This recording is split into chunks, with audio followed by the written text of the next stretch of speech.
UK. My name is Nicholas Lawrence from oncars.com. You can see behind me an Opel Astra H VXR, so 2-litre petrol turbo, 240 horsepower car. This is a car that I've previously remapped, so I've worked on this car for Mark, taken it out, done some data logging, testing on the road.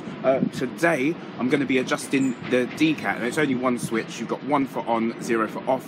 I'm going to switch off the rear O2 sensor diagnosis just to get rid of the engine light. It's got a sports cat on it, or it's got a decat on it, I'm not too sure, but either way we have to switch it off. You can see behind me, I'm out the back of the Rev It Up UK showroom. There's a few cars out here. I'll do a very quick walk around this car. I've got my tools inside it, I've got my camera set up. We're going to do some runs on the road, go and get some fuel in it, and I'll talk you through the process. Cheers. Oh, this you crazy mother.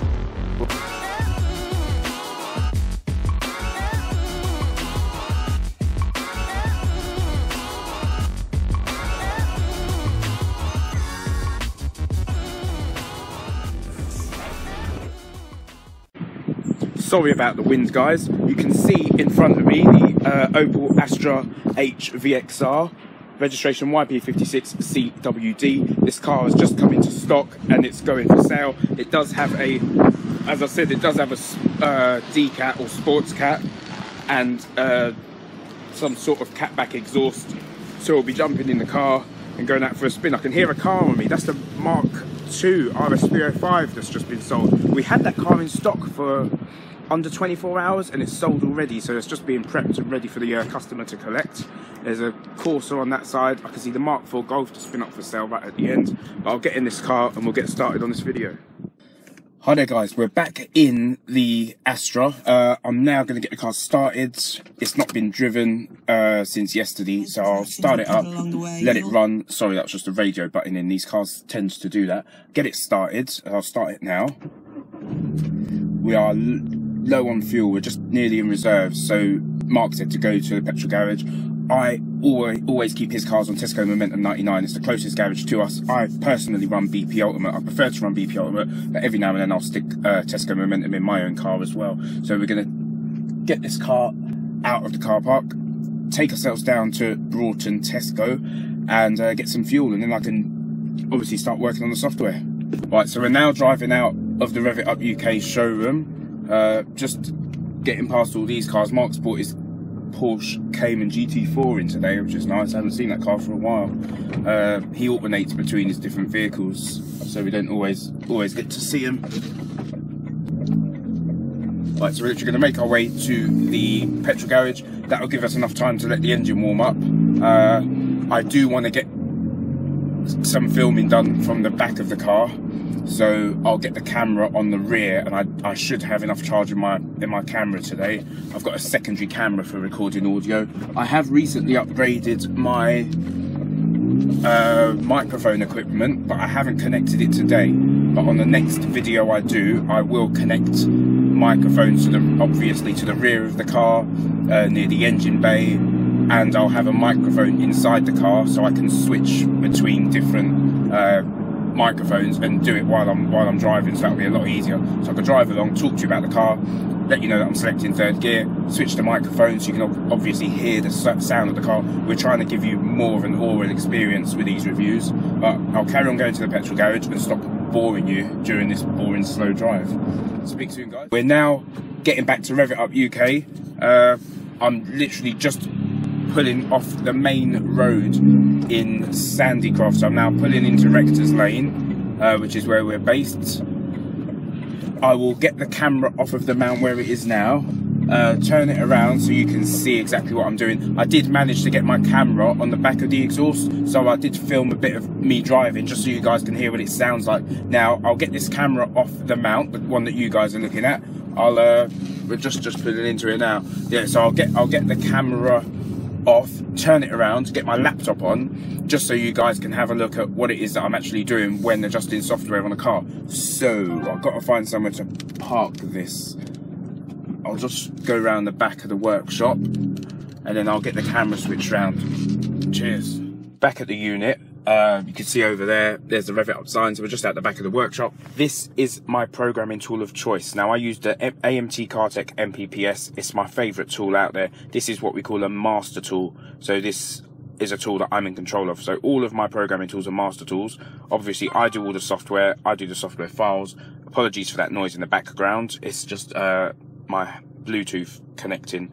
So we get the tool. We find the diagnostic port, which is just down here. We then connect the tool to the laptop. And when I'm ready to program the software, I connect the USB leads to the laptop and program the software that way. I'll just get the laptop on and then I can talk to you guys through a bit of it. Right, so this is my laptop screen. It's just telling me that my CMD remapping tool hasn't been connected. It's got a protection key timeout, but we're not using the CMD on this. We will be using the MPPS programming tool. I'll just find my wire and get it connected up just so you can see what the interface looks like. So the MPPS tool, well, all programming tools are strictly designed to read and write software from a car. So all it does at a basic level is read and program software. So it doesn't get involved with the actual files and modifying the file. But what it has up here, so you can see I've been working on this because it was the last car I did. So that's Bosch ME762, it's the same ECU. And on the left you've got the list of all the ECUs that it covers under the Astra. So all the tools we use are legitimate. You know, this is bought directly from AMT CarTech. You can't really trust the dodgy clone tools on eBay because you can have problems with them. In honesty, they do work on a few ECUs, but if you don't want a headache at all, if you don't want to break someone's car, you need to buy a genuine tool. I'm just going to stop this video now and get Winnows open, and I'll go through some of the map areas with you. Cheers. We're now going to start up Winnows, which is the tuning software. I think in Germany it's called Winnows. You can see it's software there registered to me. This is what it looks like. It's a very plain interface. You drag and drop from your desktop into it. So you drag a file in and then you start working on it. I'm just going to open a file and I'm going to go on yesterday's. So we can see today, yesterday, 7 days ago. And you can see I've got it open already. So I'll click OK and get this open. And I've already been working on this, so I can get this software open right now. I'll go through some of the basic map areas. I'm not sure how clearly you can see this, but all of the map descriptions are in German. Obviously I've got rear O2 lambda off. I've written it in English, but if I scroll down the list here, you can see that I'm translating German. This is a German ECU, it is Bosch. So if you want to work and tune these types of cars, you will have to study some German or be proficient in it at some level. I'm just going to go up to the top of the screen and show you some basic files. So I'm going to go for fuel. So where's my main fuel map? BTS. Right, so Lambda Sol for Batush is Lambda for component protection. Just going to have a look down here. We're 0.78 lambda at redline. It says 0.781, 0.789. That's because you can put protection in some of your maps to stop people with clone versions of Winnows accessing your software. So you can see lambda 1 up in the top left and 1008. That won't make any difference to the fueling. You know, it won't make any difference whatsoever. But it's just a scramble. It puts a scrambled file over the map just for protection, and this is what we do because we don't want people copying our work. Let's see what else I can show you. We've got optimal engine torque. So if I find this, you can see that optimal torque, the most I want to run is 92%. So I'm not even running, 100% power. And a lot of people do set these maps up for 100% power. My axis in that is wrong. I've just looked there. That should be a RPM. I'll have to fix that, but it doesn't matter because you can see the map data inside. So you can see, as long as you can see your numbers inside the main map, you'll be fine. I'll just come out of this one and the fuel map, and from the top of the file, just so you can see, it's a 768 kilobyte file. This is just all programming data and setup data, and then down here you got the map areas. So if I scroll down here, the highlighted areas are the actual maps that I use for tuning. Just to give you a brief idea, obviously I'm not going to go into too much detail, but that is how Winnows works essentially. So you select your fuel map. Your first map is Lambda Fahrerwunsch, which is fuel from driver request, fuel from throttle. when your engine gets to a certain temperature, in this car, it's set up for about 1200 degrees. Now I lower that to around 800 degrees. So when EGTs, when your exhaust gas temperature gets to around 800 degrees, we then switch to BTS, which is lambda for component protection, or lambda for Batulschutz, if you're going to reference it in German. Obviously, you've got your torque limiting maps, you've got your maximum load, you've got charge maps. It's not the easiest thing to explain, but you can see at a basic level, there's Winnows, that's how it works. If I get rid of this information here, so you can see all the maps again, and you can go down it. I am just used to translating it, so I know that ignition time is Zündwinkel Kennfeld. You know, it's just in my head. So I've spent a lot of years working on cars like this. I'm probably going on a bit, and you're probably bored of staring at this screen. So I will get this file exported. Let me just get this lambda off out here. I'm hoping that's the correct way. Let's double check. So A04DA is the area I'm looking for, just to make sure I've switched off the error codes for rear O2 diagnosis. So around the area A04DA, I'm just going to search. Where are we? And I've set that table to 0. So we shouldn't get any more error codes on this for the O2 sensor. Right. Where am I? So if I click export, do you want to create a new version? Nope. And then I scroll down, click OK, and then save it to the desktop.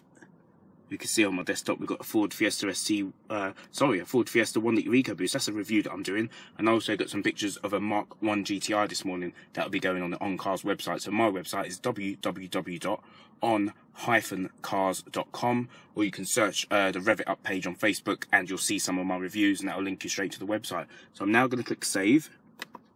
And now that's saved to the desktop, so I can close Windows. Where's my file? There we go, and I can get this program to the car. So at this stage, I'll just get the engine idling. Right guys, we've now exported the modified file to the desktop. You can see there, it says at Opel Astra Stage 1 DCAT. I've now connected the MPPS tool to the car. I'll just pull it off so you guys can see. So here's the tool, it does connect facing down. So I'm now going to connect it to the vehicle. Now it's connected, I can start the software. So you click on the software and now it opens up. So I just need to make sure I'm on the correct ECU protocol. Astra 2 litre Bosch ME762. I will just double check that, or double check it by clicking. First, before working on these cars, you have to press ID. So I'll switch the ignition off. So the ignition is now off on the car, and just let it shut down. And now switch the ignition to on. That's the ignition on. Apologies, it's just the radio comes on in these cars. Now I can take my mouse down and press ID, ECU ID, and that's now found the vehicle. No errors have come up on there, that's fine. I'm now going to click on write. So I want to program a file to the ECU. Now it's asking me which file would I like to choose. So Opel Astra Stage 1st DCAT. Open. Do you want to checksum this file? Yes. I'll explain checksums at a later date. Continue writing this file? Okay. So it's now going to start programming the software to the car. Once it starts writing, I'll just let you see on the screen. So we'll scroll down here, programming ECU now. And then once it's done its necessary instructions to the ECU, that will start writing the software. You just bear with it a second and then it will start writing. So there in the bottom left corner, you can see the scroll bar and the time. And it's now programming the ECU. So when it gets to the end of the file, it asks you to switch off the screen, to switch off the ignition. You turn the ignition off. It asks you to wait 5 seconds or 10 seconds, depending on the ECU. Then you switch the key back on, and then we're ready to go out and do some quick tests with the car. So we take it out, just log the vehicle, obviously make sure it's hitting requested targets, so what I've requested on torque, make sure the lambda's okay. The downside to these cars, they do come with wideband, they come with narrowband O2 sensors, which isn't that good. You can't monitor fuels accurately. You can still monitor it and make sure it's okay, but you can't monitor it as accurately as, say, a Ford Focus ST225 or a Ford Focus RS305 or a Porsche 911 Turbo or a decent 1.8 turbo engine or a 2 litre TFSI. So this car doesn't come with as good a lambda sensor as I'd like for a petrol turbo, but you can still do a good job. And if you want to be 100% sure on your fuel, you can buy and fit an O2 wideband lambda sensor in your downpipe, and then fit you can fit a gauge somewhere in the car. But it depends how far you're going with the tuning. For stage 1 purposes, you know, the type of tuning I do, you don't need to take it to that level, but you can if you want to be, you know, be a bit more anal about it. I'm going to stop this video now, but when it's finished, we'll get the car started and get out for another drive. The ECU is now programming. I've just turned the camera around so you can see that I'm talking to you. I'm not sure why. There's actually no point in doing this part of the video, but we are now at 43% programming. So it's now writing the car. Sorry, I just burped. Now writing the file, the modified file, to the car, so that the ECU knows that it's been decatted. Once that's done, we'll obviously go for a run and make sure it's all okay, check the error codes. I use AVDI, so Abritas AVDI, for diagnostics on most cars. It's got some really good functions, and you can test a lot of sensors whilst driving as well, so you can do live data, which is really useful, especially in cars like Volvo where you can't normally communicate. The AVDI communicates with everything. So that's now programming still. We're at 57%, 58%. Once that's finished, we'll get the car started and go out for a drive. Right, we've programmed the software now. Obviously we've got the engine running. You can see the display, there's no engine light on there, just a handbrake light which I can take off. See, handbrake light off and back on, so we've got no more engine light telling us that it needs a decat. Just wanted to say, this is the MPPS programming tool from AMT CarTech. It's very small in size, it connects straight to the diagnostic port. This is my favourite tool. Oh. I don't know who this is, he's gonna have to go away. Sorry mate. Yes, so this is my favourite programming tool made by AMT CarTech. I do have a few guys around the country who actually have these programming tools connected to me. So they buy the Slave MPPS tool, they read the software, obviously just offering stage 1 as like myself, and they read the file from the car, send me the software, and I do the work. So I've got about 15 or so garages. I've got one guy in Germany, I've got a guy in America, I've got somebody in Belgium, I think, as well. There's just a few guys all over the place with these tools. But you can do, you know, you can do decent tuning. You can work on a lot of cars. You can even read the immobilizer from this, so from the Opel Astra H through the diagnostic port. There have been some problems with these cars where some of the ECUs crash, but the guy who runs this company has put a fix on this particular tool, so I'll never ever have an issue again. You know, he's really, really good at his work. He was the first guy to invent OBD programming, so all the other remapping tools out there are copies of this tool. You know, they may have more advanced features, like the CMD is a really good tool. I love it to bits. It's a really good tool, but this is the cheapest tool on the market. And the Slave tools, the tools that connect to me, are only £700, and there are no updates. All software updates are free for as long as you've got the tool. Obviously when you sell it, the next owner will still get their updates for free. He's got tri-core function on it now, he's got BMW F-Series on it now, and there are some other new snazzy features that I don't think I'm allowed to mention, so I won't mention on here. But if anybody's interested in remapping, I do have some guys around the country already, so it is area dependent, but just drop us an email. It's nick@on-cars.com, and I'll be able to sort you out, possibly with a programming tool. So any garages that are doing maybe vehicle wrapping, window tinting, you know, like vinyl wrapping, even just a small MOT garage that might have a few people ask for programming, we do offer this as a service, and I do a lot of programming or software programming for guys around the country. I'll just get this video stopped and we'll go out for a drive. I've grown tired of swapping the camera back and forth, so I'm not going to be moving it again. I'm just connecting the diagnostic tool to the car. So we've got the engine running, just so you can see here. That's the Abritas AVDI tool. As I said, these are legitimate tools. These are proper tools that we use, real diagnostic tools, not nasty clone stuff off eBay. Just so you can see, there's the back of it. It looks very similar to the CMD tool, but I'm now going to connect the OBD connector to the OBD port, and then the tool I'll just place down here. I'll start the software and get myself down the road for a drive. Let's get this on and see what I can see on the screen.